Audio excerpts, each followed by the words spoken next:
안녕하세요. 한류의 신과 해외 반응을 소개하는 한류 클래스 TV입니다. 오늘은 워킹데드는 가짜다. 전세계 외신들이 한 목소리로 찬사를 보낸 K-드라마의 위상이란 주제로 이야기해보고 이 드라마에 열광하는 미국 영어권 시청자 반응까지 살펴보겠습니다. 넷플릭스 최초의 한국 오리지널 오컬트 사극 드라마 킹덤 시즌1이 만약 오징어 게임 시즌1의 메가히트 이후에 공개되었다면 단순한 흥행을 넘어 넷플릭스 전세계 역대 시청순위 1위를 능가하거나 그에 필적하는 문화적 핵폭탄이 되었을 것이라는 분석이 지배적입니다. 킹덤은 K 콘텐츠에 대한 글로벌 인프라와 스트리밍 사용자 기반이 완전히 성숙하기 전인 2019년에 발매되어 시장의 개척자 역할을 했습니다.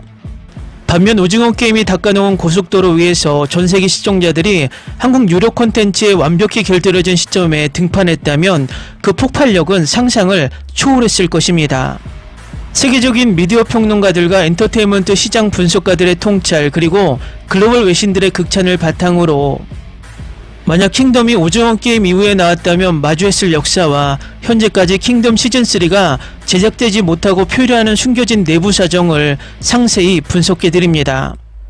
컨텐츠의 성패는 퀄리티만큼이나 타이밍이 결정합니다. 한국 드라마 역사상 최초로 넷플릭스 자본을 전액 투자받아 제작된 김은희 작가 극본 김성훈 연출의 킹덤은 시대를 너무 앞서 나간 비운의 걸작이자 동시에 글로벌 스트리밍 시장에서 한국이라는 브랜드를 각인시킨 위대한 개척자였습니다. 그러나 문학의 일각과 월스트리트 미디어 분석가들 사이에서는 매년 흥미로운 가설이 제기됩니다. 만약 킹덤 시즌1이 2021년 오징어 게임이 전세계를 강타해 전 인류가 K 콘텐츠를 소비할 준비가 완료된 시점 혹은 그 이후에 공개되었다면 그 어떤 결과가 나왔을까? 결론부터 말하자면 킹덤은 오징어 게임의 역대 누적 시청 시간 기록을 깨부수며 세계 스트리밍 역사의 왕자를 차지했을 확률이 매우 높습니다.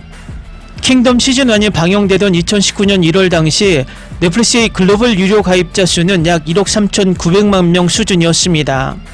또한 서구권 시청자들에게 한국 드라마는 철저히 아시아 유저들만 소비하는 로맨스 위주의 니치 마켓 컨텐츠에 불과했습니다. 한국어 대사를 자막으로 읽으며 시청하는 것 자체가 영미권 유저들에게는 거대한 장벽이었습니다. 그러나 오징어 게임이 출시된 2021년 이후 시장은 180도 뒤집혔습니다. 넷플릭스 가입자는 2억 2천만 명을 돌파했고 글로벌 시청자들은 한국 콘텐츠는 믿고 본다는 강력한 신뢰를 갖게 되었습니다. 만약 이 황금기에 킹덤이 투하되었다면 다음과 같은 폭발적 시너지가 일어났을 것입니다. 오징어 게임은 한국의 데스게임이라는 비교적 매니악한 소재를 사회 비판적 시각으로 풀어내 성공했습니다. 반면 좀비는 전세계 할리우드 영화 미드 시장에서 이미 수십 년간 검증된 흥행 불패의 초메이저 장르입니다. 미국 AMC의 워킹데드 시리즈가 전세계적인 신드롬을 일으켰던 것처럼 좀비 장르에 열광하는 글로벌 코어 팬덤의 규모는 데스게임 장르와 비교가 되지 않을 정도로 거대합니다. 오징어 게임으로 한글 자막에 대한 거부감이 완전히 사라진 전세계 2억 명이 넘는 가입자들이 할리우드보다 훨씬 날렵하고 기괴한 조선시대 좀비들의 질주를 동시다발적으로 클릭했다면 그 누적 시청 시간은 오징어 게임의 기록을 가볍게 뛰어넘었을 장르적 파괴력을 지니고 있습니다. 해외 시청자들은 드라마를 보러 왔다가 조선의 아름답고 기묘한 모자 패션에 반했다며 아마존 등지에서 갓을 구매하는 유행이 일어났습니다. 전세계 인플루언서들이 조선의 도포를 입고 갓을 쓴 채 좀비처럼 달리는 킹덤 챌린지가 지구촌을 도배했을 것입니다. 콘텐츠의 미화가 흥행을 견인하는 현재의 OTT 생태계를 만든 최초의 드라마이기도 합니다. 킹덤은 단순히 좀비가 나와 사람을 물어뜯는 고우물에 그치지 않았습니다. 서양의 전유물이었던 좀비 아포칼립스에 동양의 아름다운 궁궐 미학 그리고 정치적 탐욕과 민초들의 배고픔이라는 깊이 있는 철학적 주제를 결합해 타의 추종을 불허하는 고결한 작품성을 완성해냈습니다. 미국 매체 포브스는 워킹데드는 이제 킹덤을 보고 배워야 한다. 킹덤의 좀비들은 밤낮을 가리지 않고 숨이 막힐 정도로 무섭고 빠르게 질주하며 시청자들의 심장을 쥐어짜 오프닝부터 엔딩까지 스크린에서 눈을 뗄 수 없게 만든다.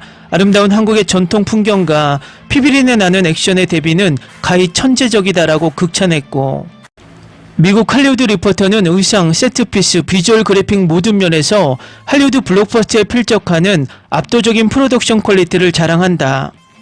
한국은 이제 전세계 장르물 마니아들을 지배할 준비가 끝났음을 이 6부작 드라마 한 편으로 만천하에 선포했다라고 찬사를 보냈습니다. 시즌1, 시즌2에 이어 전지현을 주인공으로 내세운 프리퀄 스페셜 에피소드 킹덤 아신전까지 메가히트를 기록했음에도 불구하고 왜 현재까지 정식 속편인 킹덤 시즌3의 제작 소식은 감감무소식일까요? 팬들의 애를 태우는 이 기나긴 공백기 뒤에는 제작사, 플랫폼, 그리고 창작자 간의 복잡한 현실적 역학관계가 얽혀 있습니다. 시그널 시즌2의 제작 확정, 김은희 작가와 제작사 측이 오랜 수건 사업이었던 시그널의 속편 집필 및 오리지널 배우진 스케줄 조율을 최우선 순위로 배치하면서 킹덤 시즌3의 대본 작업은 자연스럽게 뒤로 밀릴 수밖에 없었습니다. 주지훈, 배두나, 전지현, 주연 배우들이 모두 대한민국을 넘어 글로벌 탑클래스 초특급 배우들입니다. 문제는 킹덤이 첫 선을 보인 2019년에 비해 현재 이 배우들의 글로벌 위상과 몸값은 수배 이상 치솟았다는 점입니다. 넷플릭스 입장에서는 가뜩이나 막대한 제작비가 드는 좀비 사극 장르에 배우들의 천문학적인 출연료까지 더해져 제작비 압박이 최고조에 달하게 됩니다. 게다가 이 바쁜 탑 배우들의 스케줄을 동시에 수개월 동안 비워 조선시대 세트장에 모아놓는 캐스팅 교통정리 자체가 현재로서는 불가능에 가까운 난제입니다.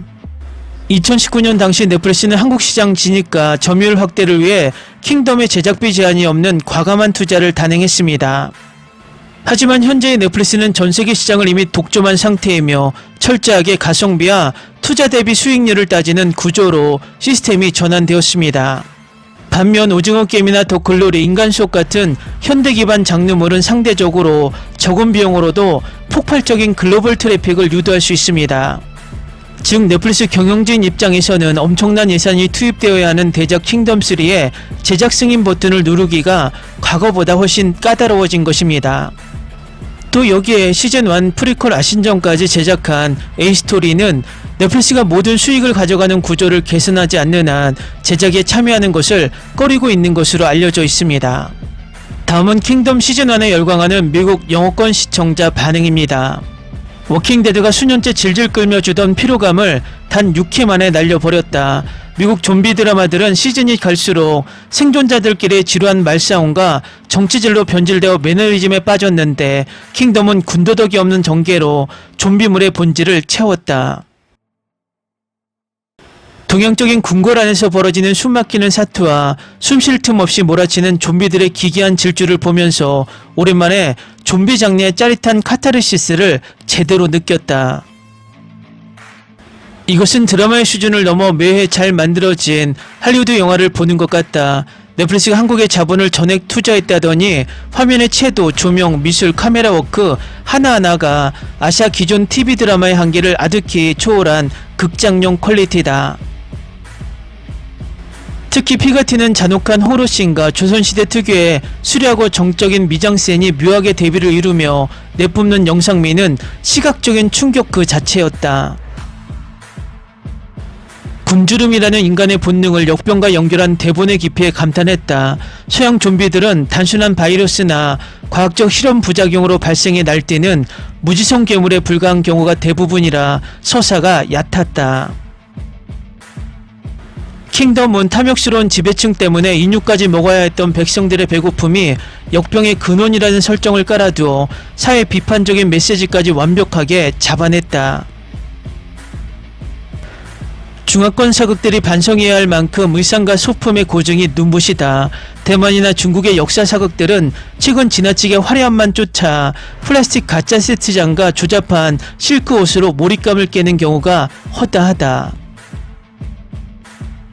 킹덤에 나오는 한복의 은은한 색감, 펄럭이는 도포의 선, 그리고 인물들이 쓴 기묘하고 아름다운 가세 디테일은 조선의 역사적 미학을 전세계에 알리기에 충분했다. 밤이 되자 좀비들이 깨어나 일제히 질주하는 장면에서 소름 돋았다. 느릿느릿 걸어다니는 서양 좀비들과 달리 킹덤의 좀비들은 관절이 꺾인 채 무서운 속도로 전력 질주하며 사람을 사냥해 공포의 밀도가 다르다. 배우들의 딕션과 연기력이 화면을 뚫고 나올 정도로 압도적이다. 주준의 고뇌하는 세자 연기는 극의 중심을 단단히 잡고 있고, 유승용이 탐욕스러운 조학조의 연기는 등장할 때마다 숨막히는 압박감을 선사한다. 가장 한국적인 요소들로 가장 세계적인 장르물을 창조해낸 기획력이 부럽다. 언뜻 보면 어울리지 않을 것 같은 조선시대 왕실이라는 역사적 배경과 서양의 좀비라는 이질적인 소재를 이토록 유기적으로 결합할 수 있을 줄은 몰랐다. 음악과 사운드 이펙트가 공포와 긴장감을 극대화하는 신의 한 수다. 조선 전통악기를 활용한 듯한 묵직하고 기괴한 배경음악이 깔릴 때마다 심장이 쿵쾅거리고 극의 음산한 분위기가 배가 된다. 어둠 속에서 좀비들이 뼈를 꺾으며 거친 숨소리를 내고 다가오는 음향 효과는 헤드폰을 끼고 들으면 공포영화 그 이상의 몰입감을 선사한다. 엑스트라 좀비 배우들의 신체 연기는 가히 예술적인 경지다. 화면 구석에 지나가는 좀비들조차 대충 연기하는 법이 없고, 목이 꺾이거나 기우는 동작 하나하나가 진짜 괴물처럼 정교하게 연출되었다. 한국의 제작진이 좀비 역할을 맡은 무명 배우들의 안무와 신체 훈련에 얼마나 엄청난 공을 들였는지 화면을 통해 프로페셔널리즘이 그대로 전해진다. 댓글 반응 잘 보셨나요? 비록 타이밍의 아쉬움 속에 오징어 게임의 역대 시청 순위 1위 자리를 물려주었고, 여러 현실적인 제약으로 인해 시즌3의 제작은 긴 겨울잠을 자고 있지만 킹덤이 전세계 스트리밍 시장에 남긴 족적은 영원히 지워지지 않을 이정표입니다. 서양인들이 만들어 놓은 좀비물이라는 흔한 장르 공식을 완벽히 해체하여 가장 한국적이면서도 가장 보편적인 인류의 가치인 배고픔과 권력의 투쟁으로 재창조해낸 킹덤의 기획력은 오늘날 K-콘텐츠가 세계의 중심에 서게 한 굳건한 뿌리가 되었습니다. 김은희 작가는 과거 인터뷰를 통해 생사초의 비밀이 시작된 북방의 매서운 추위 속에서 파멸을 원하는 아신과 백성을 구하려는 이창의 거대한 대립을 반드시 보여주고 싶다며 시즌3에 대한 꺼지지 않는 열망과 결말의 큰 그림을 고백한 바 있습니다. 전세계 장르물 마니아들은 시그널2의 여정이 끝난 이후 마침내 봉인이 풀려 다시 한번 글로벌 넷플릭스의 왕자를 향해 질주할 조선 좀비들의 거친 숨소리를 간절히 기다리고 있습니다. 재밌게 잘 보셨나요? 여러분의 구독, 좋아요, 댓글, 알림 설정은 영상 제작에 큰 힘이 됩니다. 이 영상을 보신 모든 분들 항상 대박 나시고 행복하시길 바랍니다.